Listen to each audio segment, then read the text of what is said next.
Assalamualaikum warahmatullahi wabarakatuh semuanya. Apa kabar? Semoga kalian semua dalam keadaan sehat walafiat ya. Amin. Nah, bertemu lagi dengan Ibu Sandia Merliani Putri dalam mata pelajaran sosiologi. Kita akan belajar lagi mengenai sosiologi, masih berada di bab 1, yakni fungsi sosiologi dalam mengenali gejala sosial di masyarakat. Nah, sebelum kita belajar, alangkah lebih baiknya kita berdoa dulu ya, agar apa yang kita pelajari sekarang dapat bermanfaat. Nah, setelah kita berdoa, Ibu melihat di minggu lalu anak-anak semua telah belajar mengenai realitas sosial dengan penuh semangat. Nah, Ibu harap semangat kalian tidak luntur ya sampai pelajaran minggu ini selesai. Nah, semangat seperti itu dibutuhkan dalam belajar di rumah. Jangan sampai di rumah kalian malas-malasan. Tentu dengan belajar mengasihkan dengan YouTube, kalian mampu memahami materi sosiologi dengan mudah ya. Oke, sekarang kita langsung saja belajar mengenai gejala sosial.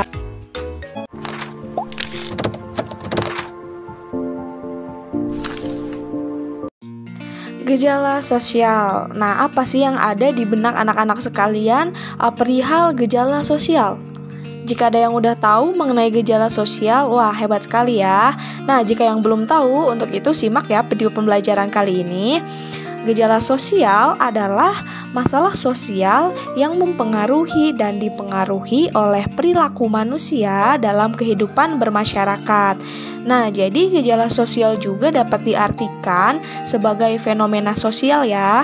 Nah, munculnya fenomena sosial tersebut berawal dari adanya perubahan sosial loh. Nah, perubahan sosial ini seperti apa? Jadi, perubahan sosial tidak bisa kita hindari, namun kita perlu mengantisipasinya. Pengertian gejala sosial juga dapat kita artikan sebagai sebuah peristiwa yang sering terjadi pada lapisan masyarakat, baik masyarakat tradisional maupun masyarakat modern. Jadi, pada intinya adalah gejala sosial merupakan fenomena yang menandai adanya permasalahan yang mempengaruhi atau dipengaruhi oleh tingkah laku setiap individu di dalam lingkungan bermasyarakat. Misalkan ada yang bertanya, Bu, apakah gejala sosial dan permasalahan sosial itu sama? Maka jawabannya adalah gejala sosial dan permasalahan sosial itu berbeda. Nah, gejala sosial dan permasalahan sosial itu beda, namun keduanya ini saling berkaitan satu sama lain. Nah, permasalahan sosial ini muncul akibat adanya gejala sosial. Jika gejala sosial itu terjadi terus-menerus, maka itu dapat menyebabkan permasalahan sosial. Jadi, gejala sosial dan permasalahan sosial itu berbeda namun saling keterkaitan, di mana gejala sosial ini menjadi faktor utama terjadinya permasalahan sosial yang ada di masyarakat. Lalu ada lagi yang bertanya, misalkan, Bu, contohnya seperti apa sih Bu perbedaan dari gejala sosial dan permasalahan sosial itu agar kita bisa memahami? Nah, jadi contohnya misalkan ada sekomplotan pencuri untuk mencuri emas. Mereka mencuri emas sehingga menewaskan korban, misalkan di suatu daerah.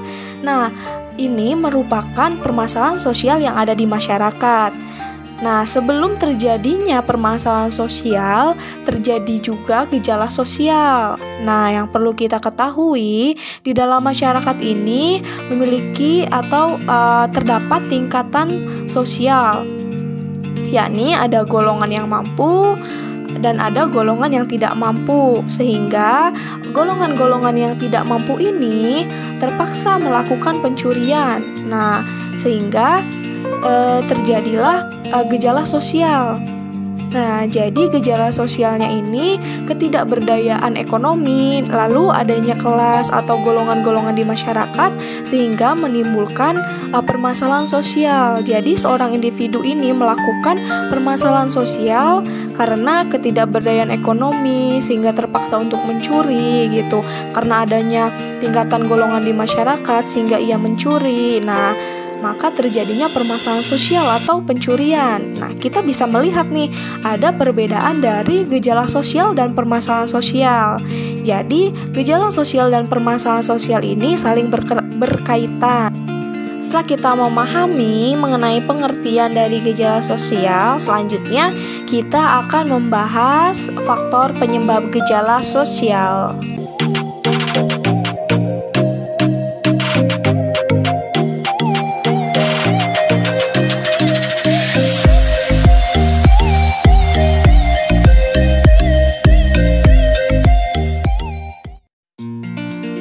Faktor yang pertama adalah faktor kultural. Faktor ini merupakan nilai yang tumbuh dan berkembang dalam lingkungan masyarakat atau komunitas. Jadi, nilai yang dipelajari akan membentuk suatu pola pikir pada masyarakat. Berikut beberapa contoh gejala sosial berdasarkan faktor kultural, diantaranya kemiskinan, gotong royong atau kerja bakti, perilaku menyimpang, dan lain sebagainya. Nah, yang kedua ada faktor struktural. Nah, ini merupakan sebuah keadaan yang memengaruhi struktur yang disusun oleh pola tertentu. Nah, faktor struktural bisa dilihat dari pola hubungan antar individu dan kelompok yang terjalin dalam lingkungan masyarakat. Contoh gejala sosial yang dipengaruhi faktor struktural diantaranya seperti penyuluhan sosial, interaksi antara individu dengan individu, interaksi antara individu dengan kelompok, interaksi antara kelompok dengan kelompok, seperti itu. Nah, itu dia faktor penyebab gejala sosial. Sekarang kita akan membahas mengenai macam-macam atau jenis-jenis dari gejala sosial.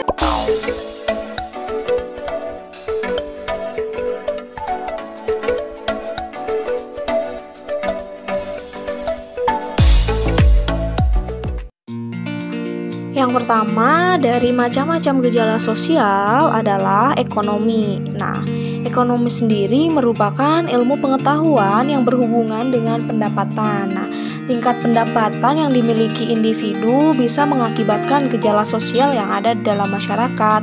Nah, dilihat dari aspek ekonomi, gejala sosial sangat berkaitan dengan perekonomian masyarakat. Nah, jika ada seseorang yang kurang bisa mencukupi kebutuhan hidupnya, maka akan terjadi beberapa gejala sosial di lingkungannya. Nah, dilihat dari segi ekonomi, gejala sosial yang terjadi dalam masyarakat meliputi kemiskinan, pengangguran, masalah kependudukan, dan lain sebagainya. Nah, contoh di dalam masyarakat memiliki beberapa tipe golongan yang tadi seperti Ibu katakan. Tentang contoh pencurian tersebut, terdapat beberapa tipe golongan yang ada di masyarakat. Misal, yang memiliki ekonomi berkecukupan tinggi, yang memiliki ekonomi yang masih rendah. Nah, misalkan di dalam contoh terdapat dua individu atau masyarakat yang bertetangga. Yang pertama, tetangga yang pertama memiliki ekonomi yang berkecukupan tinggi, sedangkan tetangga yang kedua kurang memiliki ekonomi yang berkecukupan, jadi masih memiliki kekurangan. Nah, jika disandingkan dengan antara keduanya, maka bisa terlihat adanya ketimpangan dari pendapatan. Yang satu rumahnya besar, yang satu rumahnya bisa dikatakan kumuh, seperti itu. Nah, yang dari ketimpangan tersebut ini menjadi gejala sosial. Dan yang memiliki ekonomi rendah akan melakukan misalkan perampokan, pencurian, tindak kejahatan gitu untuk memenuhi kebutuhan hidupnya. Nah, dari ekonomi bisa menyebabkan permasalahan sosial. Tentunya sebelum terjadi permasalahan sosial, adanya gejala sosial seperti tadi, adanya ketimpangan dari pendapatan dan ekonomi yang masih rendah itu menjadi gejala sosialnya. Lalu dari gejala sosial bisa menyebabkan permasalahan sosial seperti perampokan, tindak kejahatan, kriminalitas, dan lain sebagainya. Oke, macam yang kedua ada budaya. Nah, sudah kita ketahui ya anak-anak bahwa Indonesia sendiri memiliki beraneka ragam kebudayaan sehingga sudah sepatutnya kita saling menghormati budaya lain. Nah, dengan adanya perbedaan kebudayaan jangan malah membuat kita atau membuat persatuan ini menjadi pecah. Tidak hanya di negara sendiri, perbedaan budaya dengan negara lain juga kita harus menghormatinya. Nah, keragaman budaya yang ada di sekitar kita juga dapat menyebabkan timbulnya gejala sosial seperti tindakan peniruan budaya asing yang negatif, kenakalan remaja, dan lain sebagainya. Nah, contohnya sendiri seperti globalisasi. Tadi Ibu sudah katakan mengenai contoh dari gejala sosial budaya seperti tindakan peniruan budaya asing yang negatif. Nah, ini menjadi salah satu dari gejala sosial di sektor budaya. Nah, dengan peniruan budaya asing berarti budaya-budaya luar masuk ke Indonesia. Ini salah satu bentuk dari globalisasi ya. Nah, tadi Ibu tegaskan di dalam pengertian sendiri dijelaskan bahwa gejala sosial tidak bisa kita hindari, namun kita bisa mengantisipasinya. Nah, begitu pula dengan globalisasi ini, kita tidak bisa menghindari dari adanya globalisasi, namun kita bisa mengantisipasinya. Seperti tindakan peniruan budaya asing yang negatif. Nah, jika kita tahu nilai-nilai kita tidak sesuai dengan budaya asing tersebut, alangkah lebih baiknya kita tidak meniru budaya tersebut. Nah, untuk itu dikatakan kita bisa memfilternya, kita bisa menyaringnya mana saja budaya yang memang positif dan sesuai dengan nilai-nilai yang ada di masyarakat kita. Nah, kita bisa melakukan hal tersebut. Nah, jangan kita meniru budaya-budaya yang tidak pantas atau tidak sesuai dengan nilai-nilai yang telah ada di masyarakat. Oke, macam-macam selanjutnya yakni ada lingkungan alam. Nah, gejala sosial dalam lingkungan alam menyangkut aspek kesehatan. Seseorang yang terserang penyakit bisa mengakibatkan gejala sosial di lingkungan sekitarnya. Contohnya gejala sosial yang dapat ditimbulkan diantaranya penyakit menular, pencemaran lingkungan, dan lain sebagainya. Mungkin jika Ibu menyebutkan penyakit menular, kalian akan bisa langsung melihat realitas sosial yang ada seperti COVID sekarang. Nah, COVID merupakan salah satu gejala sosial lingkungan alam. Nah, penyakit menular ini menyebabkan adanya gejala sosial sekaligus dapat menyebabkan permasalahan sosial. Jelas tentu bahwa COVID ini sudah menjadi permasalahan sosial yang ada di Indonesia bahkan di seluruh dunia. Nah, seperti itu contoh realnya kalian bisa melihat sekarang. Nah, selanjutnya ada psikologis. Perilaku seseorang dalam kehidupan sehari-hari ini dipengaruhi oleh aspek psikologi tentunya. Jika seseorang mengalami gangguan jiwa, dapat menyebabkan gejala sosial dalam masyarakat seperti disorganisasi jiwa, aliran ajaran sesat, dan lain sebagainya. Itu sudah tentu melanggar nilai-nilai atau norma-norma yang terkandung di masyarakat seperti itu dalam aliran ajaran sesat. Oke, setelah kita mengetahui macam-macam atau jenis-jenis dari gejala sosial, selanjutnya kita beralih ke dampak gejala sosial.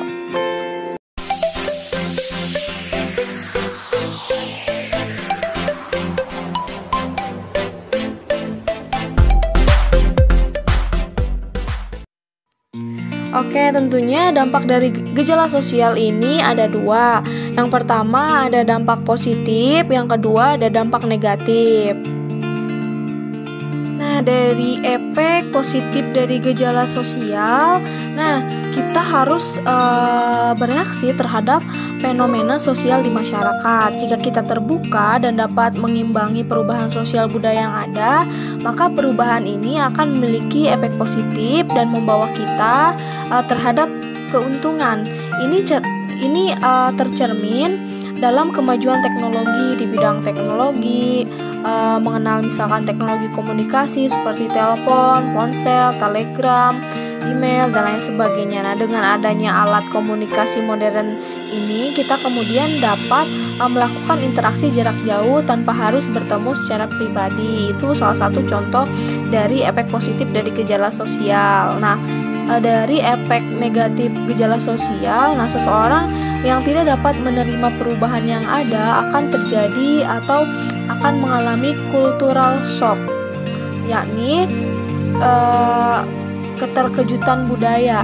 Seseorang ini, cultural shock ini maksudnya seseorang tidak mampu beradaptasi dengan perubahan budaya baru, budaya yang ada, sehingga menyebabkan individu ini mengalami cultural shock. Nah, karena itu ketidakmampuan seseorang untuk menghadapi gejala sosial menyebabkan perilaku menyimpang, karena si individu tersebut tidak mampu mengimbangi, tidak mampu beradaptasi dengan budaya baru yang ada, sehingga individu tersebut mampu melakukan penyimpangan atau perilaku menyimpang sehingga terjadi permasalahan sosial.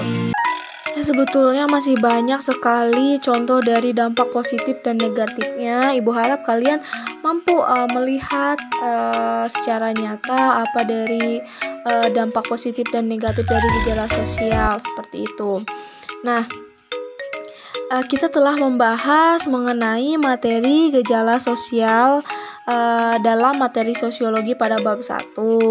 Nah, diharapkan setelah kalian mengetahui mengenai gejala sosial, kalian mampu melihat bagaimana realitas atau bagaimana gejala sosial memang terjadi di masyarakat dan mampu mengambil sisi positif dari pembelajaran kita kali ini. Nah, berakhir sudah pertemuan kita dalam membahas gejala sosial. Kurang lebihnya Ibu mohon maaf. Semoga apa yang Ibu sampaikan dapat dipahami dengan baik. Wabillahi taufiq wal hidayah. Wassalamualaikum warahmatullahi wabarakatuh.